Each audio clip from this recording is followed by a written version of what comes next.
Hello everyone, आप सभी का मेरे चैनल एजुकेशन पॉइंट पे स्वागत है। आज हम पढ़ेंगे फाइनेंशियल प्लानिंग के बारे में।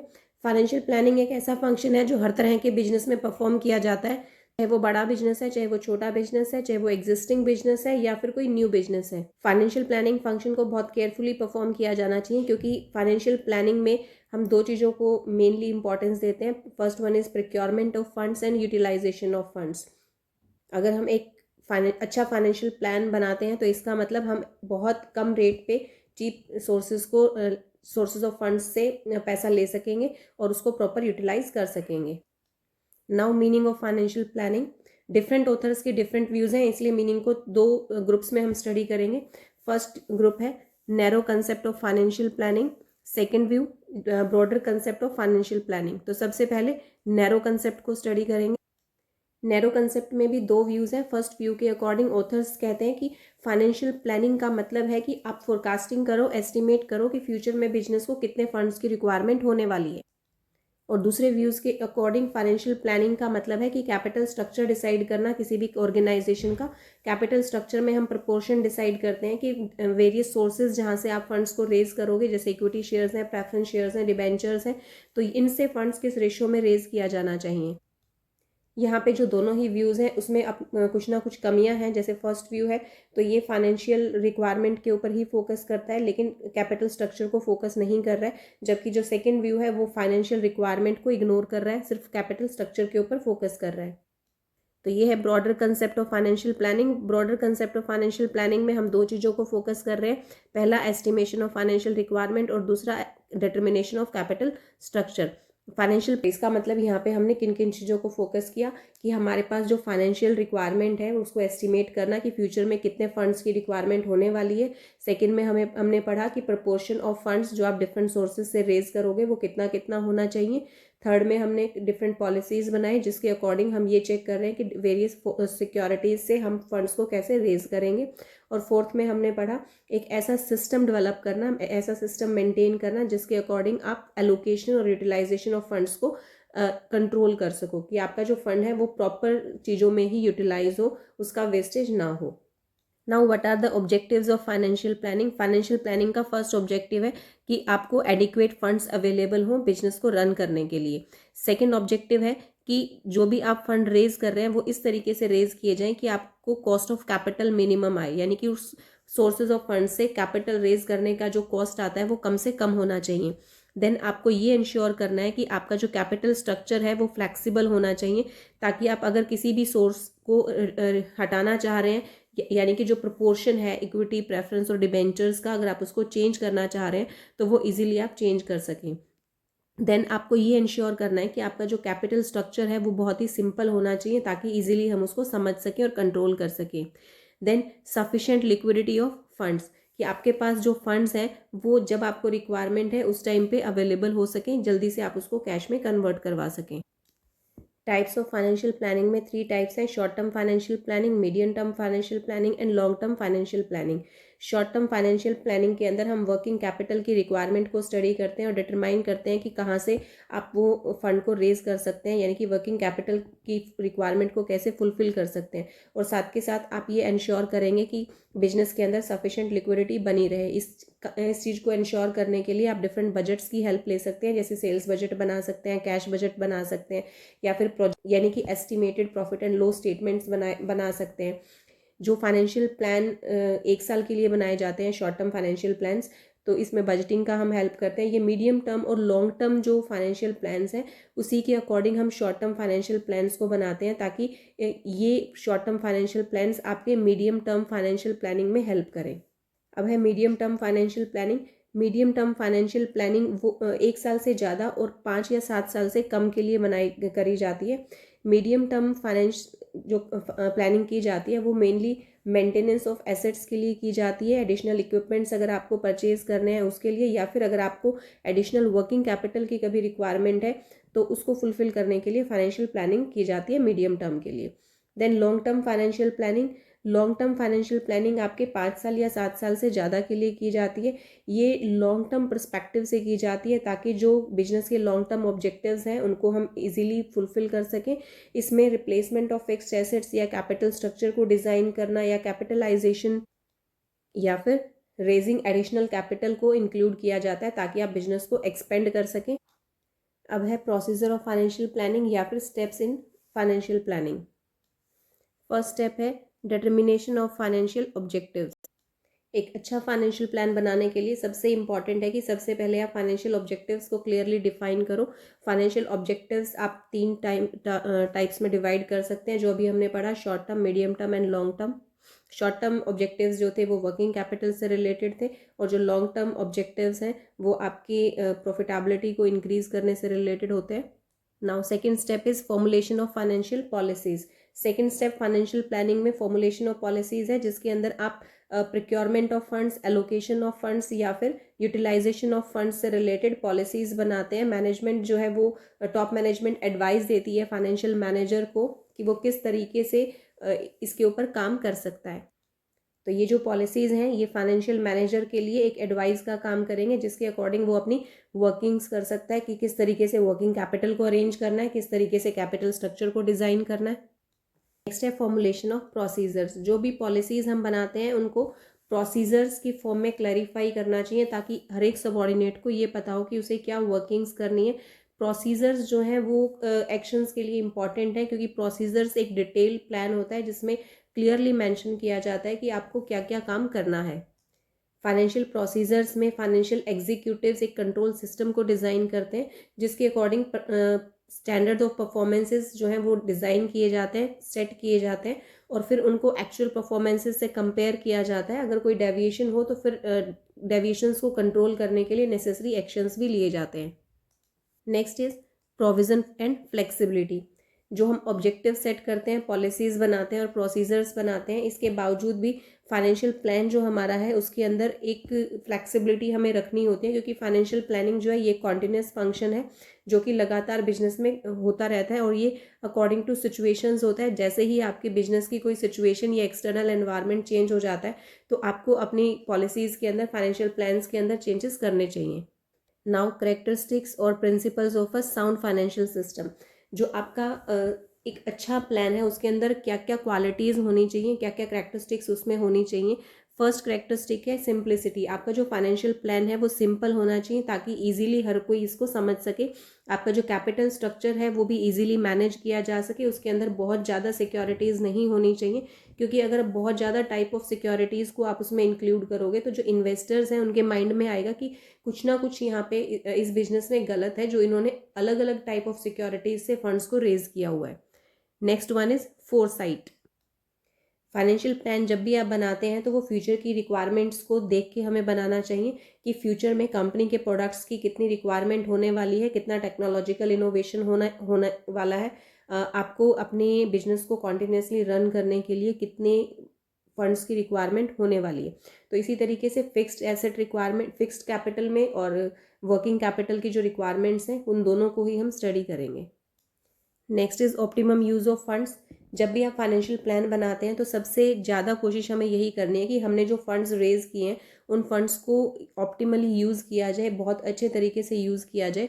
कोई भी फंड्स जो है वो आइडल नहीं होने चाहिए, या फिर कोई भी फंड्स ऐसी जगह इन्वेस्ट नहीं करना है जो कि आपको कोई रिटर्न नहीं दे पाए। तो इसीलिए ऑप्टिमम यूज़ ऑफ फंड्स का भी हमें ध्यान रखना है। Next one is flexibility. हमारे जो फाइनेंशियल प्लान्स हैं उसमें फ्लेक्सिबिलिटी होनी चाहिए। अगर कंपनी फाइनेंशियल प्लान्स को चेंज करना चाहे अकॉर्डिंग टू सर्कमस्टांसेस तो वो चेंज कर सके। Next is liquidity. बिजनेस में लिक्विडिटी का होना बहुत ही ज़रूरी है ताकि आप डे टू डे एक्सपेंसेस को टाइम पे पेमेंट कर सके, या फिर फ्यूचर में अगर आपको कोई भी नीड है तो वो भी आप फुलफ़िल कर सकें।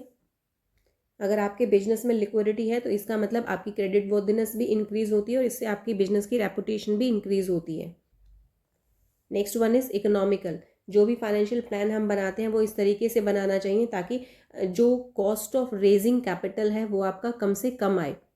आपको डेप्ट और ओनर कैपिटल के बीच में एक अच्छा रेशो बना के रखना है, जिसको हम डेप्ट इक्विटी रेशो भी बोलते हैं। ना तो डेप्ट बहुत ज़्यादा यूज़ करना है, क्योंकि डेप्ट जो है वो किसी भी बिजनेस के लिए रिस्की फंड्स होते हैं, उनके ऊपर आपको रेगुलर रिटर्न्स देने होते हैं। लेकिन इक्विटी जो है वो रिस्की नहीं होता है, क्योंकि उसमें आपको डिविडेंड तभी ऑफर करना होता है जब आपके बिजनेस में प्रॉफिट है। तो इसीलिए दोनों के बीच में एक जो बैलेंस है वो हमें बना के रखना है। Next one is contingencies.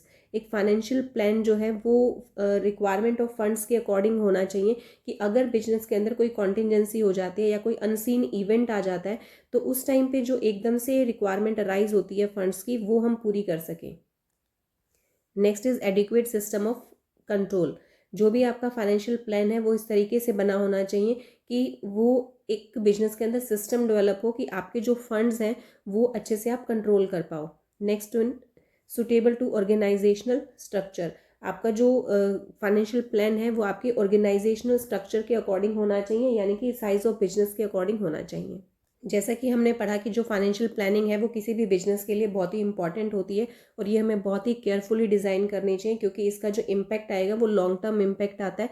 तो इसीलिए फाइनेंशियल प्लान जो है वो काफ़ी सारे फैक्टर्स हैं जो फाइनेंशियल प्लान को अफेक्ट करते हैं। तो जब भी हम फाइनेंशियल प्लानिंग करें तो इन फैक्टर्स के ऊपर हमें ध्यान देना चाहिए। तो सबसे पहला फैक्टर हमारा है nature of business. Nature of business की अगर हम बात करें तो अगर हमारा मैन्युफैक्चरिंग बिजनेस है तो डेफिनेटली हमें जो लॉन्ग टर्म फंड्स है वो ज़्यादा रिक्वायरमेंट रहेगी अगर हम कंपेयर करें इसको सर्विस बिजनेस से। नेक्स्ट है डिग्री ऑफ रिस्क। अगर आपके बिजनेस में हाई डिग्री ऑफ रिस्क है मीन्स आपकी जो अर्निंग्स हैं वो फ्लक्चुएट होती रहती हैं और आपको प्रॉब्लम आ सकती है रेगुलर पेमेंट्स करने में, लाइक इंटरेस्ट की पेमेंट करने में या लोन्स की पेमेंट करने में। तो इस तरह के बिजनेस में हमें ज़्यादा ओनर्स फंड को यूज़ करना चाहिए। तो इसीलिए यहाँ पे जो वेटेज है वो ओनर्स फंड को ज़्यादा दिया जाएगा। जबकि अगर कोई बिजनेस ऐसा है जिसकी सेल्स स्टेबल है, अर्निंग स्टेबल है, तो वो ट्रेड ऑन इक्विटी का बेनिफिट ले सकते हैं, यानी कि वो इक्विटी के साथ साथ डिबेंचर्स को भी यूज़ कर सकते हैं। Next one is credit standing of the concern. Credit standing भी एक इम्पॉर्टेंट रोल प्ले करता है कि आपके जो इन्वेस्टर्स हैं वो कितना क्रेडिट आपको देने के लिए रेडी हैं। तो इसमें बहुत सारे फैक्टर्स हैं जो मैटर करते हैं, लाइक फर्म कितनी पुरानी है, उसका पास्ट परफॉर्मेंस कैसा है, मार्केट साइज़ कितना है, मैनेजमेंट की रेपुटेशन कितनी है। तो इन चीज़ों से किसी भी बिजनेस की क्रेडिट स्टैंडिंग जो है वो कैलकुलेट की जा सकती है। नेक्स्ट है प्लान्स फॉर फ्यूचर ग्रोथ। जब भी आप फाइनेंशियल प्लान को डिज़ाइन करते हैं तो उस टाइम पे आपको फ्यूचर ग्रोथ के को भी माइंड में रखना है कि आपको फ्यूचर ग्रोथ के लिए कितने फंड्स की रिक्वायरमेंट हो सकती है। तो हमारे जो फाइनेंशियल प्लान्स हैं वो इसी तरीके से बने होने चाहिए कि फ्यूचर ग्रोथ के टाइम पे जितने भी फंड्स रिक्वायर्ड हैं वो इजीली फैसिलिटेट कर सकें। Next is alternative sources of funds. जब भी हम फाइनेंशियल प्लानिंग करते हैं तो हमें अल्टरनेटिव सोर्सेज को माइंड में रखना है कि कौन कौन से सोर्सेज हैं और उनके बेनिफिट्स और डीमेरिट्स क्या हैं, ताकि हम जो बेस्ट सूटेबल सोर्स है वहाँ से हम फंड्स को रेज कर सकें। जैसे अगर हम बात करें डिबेंचर्स की तो वहाँ पे हमें रेगुलर पेमेंट्स देनी होती है डिबेंचर्स को, तो वो एक एक्स्ट्रा बर्डन है कि हमें रेगुलर इंटरेस्ट पे करना है। लेकिन अगर हम कॉस्ट की तरह कंपेयर करें तो डिबेंचर्स जो है वो चीप सोर्स ऑफ फंड होता है। तो इसी तरीके से हर सोर्स ऑफ फंड का हमें एक जो बेनिफिट और लॉस एनालिसिस है यानी कि डीमेरिट एनालिसिस है वो हमें करना चाहिए। Next one is attitude of management.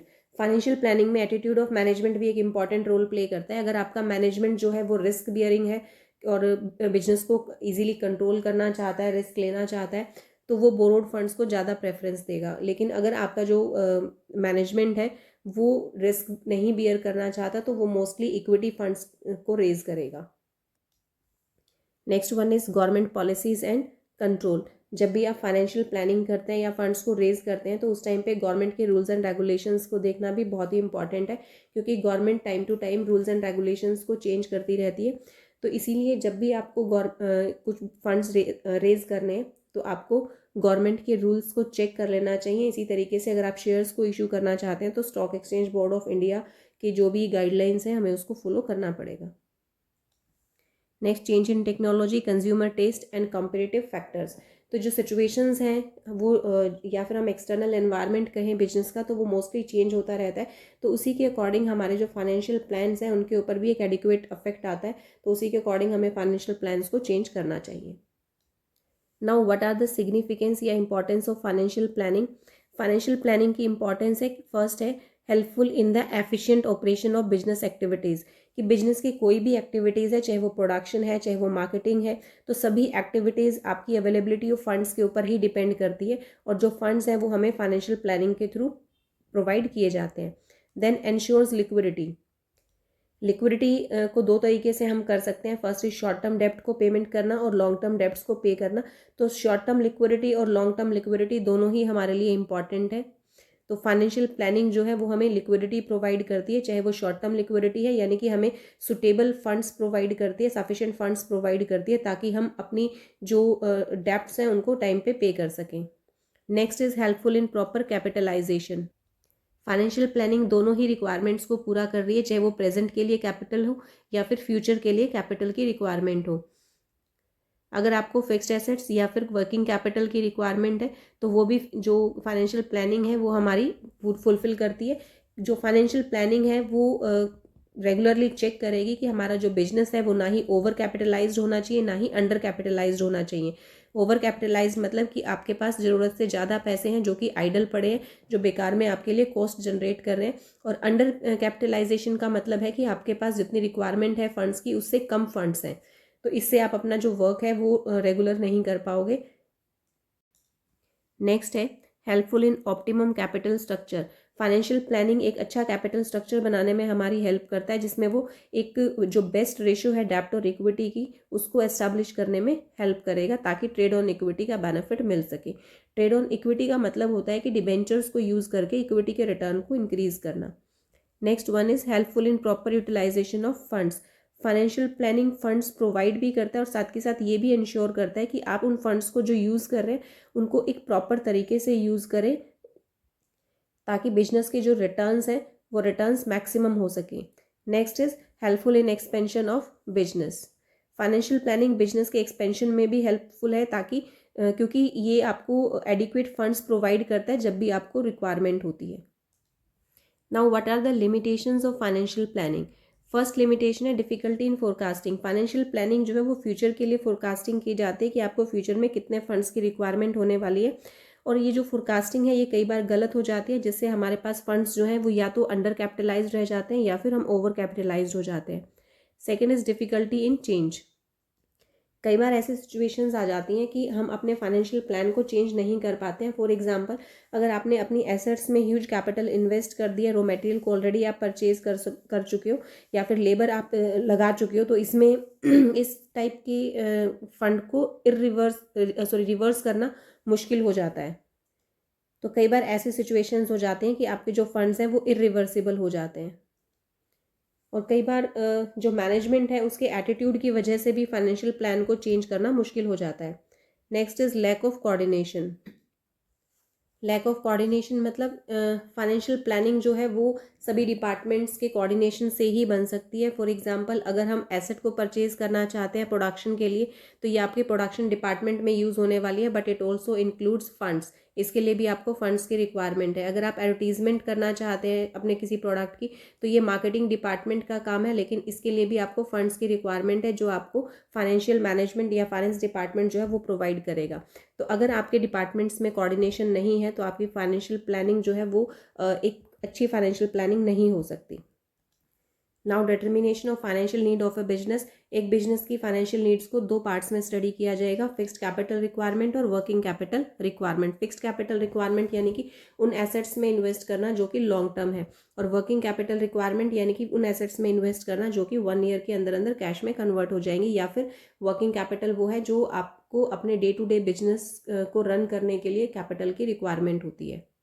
Working capital को कैलकुलेट करने का फॉर्मूला होता है current assets minus current liabilities. Current assets वो एसेट्स हैं जो 1 ईयर में कैश में कन्वर्ट हो जाएंगी या फिर किसी एक ऑपरेटिंग साइकिल में कैश में कन्वर्ट हो जाएंगी। करंट लायबिलिटीज़ वो लायबिलिटीज़ हैं जो आपको एक ऑपरेटिंग साइकिल के अंदर या फिर 12 मंथ्स के अंदर अंदर पे करनी होती है। अब है factors affecting estimation of fixed capital. आपको कितने फिक्स्ड एसेट की रिक्वायरमेंट होने वाली है, फिक्स्ड कैपिटल की रिक्वायरमेंट होने वाली है, इसकी एस्टिमेशन के लिए डिफरेंट फैक्टर्स हैं जो अफेक्ट करेंगे। सबसे पहले हम स्टडी करते हैं इंटरनल फैक्टर्स को। इंटरनल फैक्टर्स में फर्स्ट फैक्टर है नेचर ऑफ बिजनेस। अगर आपका बिजनेस मैन्युफैक्चरिंग कंसर्न का है तो आपको ज़्यादा फिक्स्ड एसेट्स में इन्वेस्ट करना पड़ेगा, लेकिन अगर आपका बिजनेस ट्रेडिंग कंसर्न का है यानी कि आपका काम सिर्फ सेल परचेज का है तो वहाँ पे आपको कम कैपिटल की रिक्वायरमेंट होगी। Then size of business. अगर आपके बिजनेस का साइज़ बड़ा है तो आपको ज़्यादा फिक्स्ड कैपिटल चाहिए, और अगर आपके बिजनेस का साइज़ छोटा है तो आपको कम फिक्स्ड कैपिटल चाहिए। Then type of products. अगर आप कंज्यूमर प्रोडक्ट्स को मैन्युफैक्चर कर रहे हैं तो आपको कम फिक्स्ड कैपिटल की रिक्वायरमेंट रहेगी, लेकिन अगर आप मैन्युफैक्चरिंग प्रोडक्ट या फिर कैपिटल गुड्स को प्रोड्यूस कर रहे हैं तो आपको ज़्यादा इन्वेस्टमेंट की रिक्वायरमेंट रहेगी। और अगर आप कॉम्प्लिकेटेड प्रोडक्ट्स बना रहे हैं जैसे मोटरसाइकिल, कार्स, तो भी आपको ज़्यादा फिक्स्ड कैपिटल की रिक्वायरमेंट रहेगी। Then activities undertaken by the enterprise.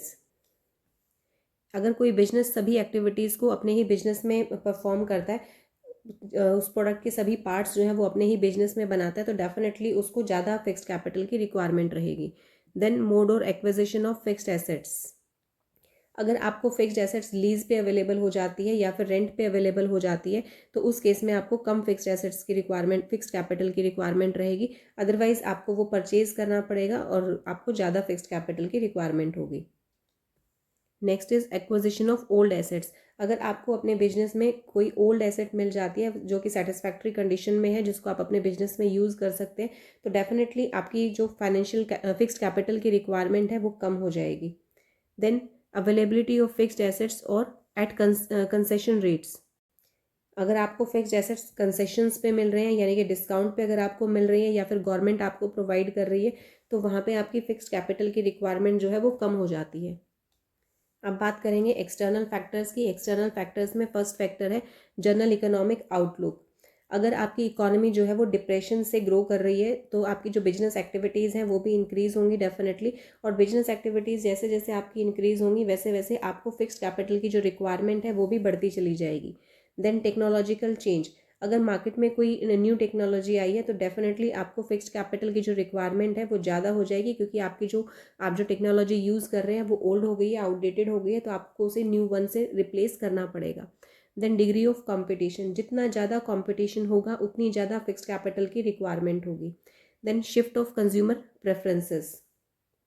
अगर आपके जो कंज्यूमर्स हैं वो अपने प्रेफरेंसेस को कॉन्टिन्यूसली चेंज करते रहते हैं, मीन्स उन्हें वैरायटी ऑफ प्रोडक्ट्स चाहिए, तो वहाँ पे आपको ज़्यादा इन्वेस्टमेंट करना पड़ेगा फिक्स्ड एसेट्स के अंदर। अब हम बात करेंगे वर्किंग कैपिटल रिक्वायरमेंट्स की। वर्किंग कैपिटल होती है कंपनी या बिजनेस के डे टू डे वर्क्स को एफिशिएंटली करने के लिए जितने भी फंड की हमें रिक्वायरमेंट होती है उसको हम वर्किंग कैपिटल रिक्वायरमेंट बोलते हैं। तो इसमें फर्स्ट है maintaining adequate stock. Adequate stock जो है वो हमें मेंटेन करके रखना पड़ेगा, यानी कि हमारा जो फंड्स है वो इसमें ब्लॉक हो जाता है। और ये हमें किस लिए करना पड़ता है, क्योंकि जो प्रोडक्ट है वो आपको टाइम पे अवेलेबल करवाना पड़ेगा, तो इसीलिए आपको रॉ मटेरियल या वर्क इन प्रोग्रेस या फिनिश्ड गुड्स का जो स्टॉक है वो अपने पास रखना पड़ता है। और ये कितना स्टॉक रखना पड़ेगा ये कुछ चीज़ों पे डिपेंड करेगा कि आपकी जो प्रोडक्शन साइकिल की लेंथ है वो कितनी है, आपको कितना प्रोडक्शन करना होता है और कितना टाइम पीरियड आपको लगता है वेयर हाउस से मार्केट में वो प्रोडक्ट पहुँचाने के लिए। तो इन्हीं कुछ चीज़ों के ऊपर आप डिपेंड करेगा कि आपका जो अमाउंट है वो कितना, यानी कि आपको कितना स्टॉक रखना है। Then for receivables. आप सेल्स को दो तरीके से कर सकते हैं, कैश सेल्स या क्रेडिट सेल्स। जो क्रेडिट सेल्स है वो रिसीवेबल्स का फॉर्म ले लेते हैं, और जो रिसीवेबल्स हैं वो आपको एकदम से कैश में रियलाइज़ नहीं होते हैं, तो उसको रियलाइजेशन में टाइम लगता है, हमें डेप्ट कलेक्शन में टाइम लगता है। तो जितने भी टाइम पीरियड आपको डेप्ट कलेक्शन में लग रहा है उस टाइम पीरियड में आपको अपनी वर्किंग कैपिटल से ही काम चलाना पड़ेगा। तो जितना ज़्यादा टाइम पीरियड आपको लग रहा है कलेक्शन में उतनी ज़्यादा वर्किंग कैपिटल रिक्वायरमेंट आपको रहेगी। डे टू डे एक्सपेंसेस के लिए भी आपको वर्किंग कैपिटल की रिक्वायरमेंट होती है, जैसे सैलरी पे करना है, वेजेस पे करना है, या फिर अदर एक्सपेंसेस जो हैं वो पे करने हैं। Then for contingencies. कई बार अनसीन कॉन्टीजेंसीज अराइज हो जाती हैं जो आपको पेमेंट्स करनी पड़ती हैं, तो इन अनसीन कॉन्टीजेंसीज के लिए भी आपको कुछ फंड्स अपने पास रखने होते हैं as a working capital. Thanks for watching video, और वीडियो देखने के लिए प्लीज़ वीडियो को लाइक कीजिए और चैनल को सब्सक्राइब करना ना भूलें। Thank you so much.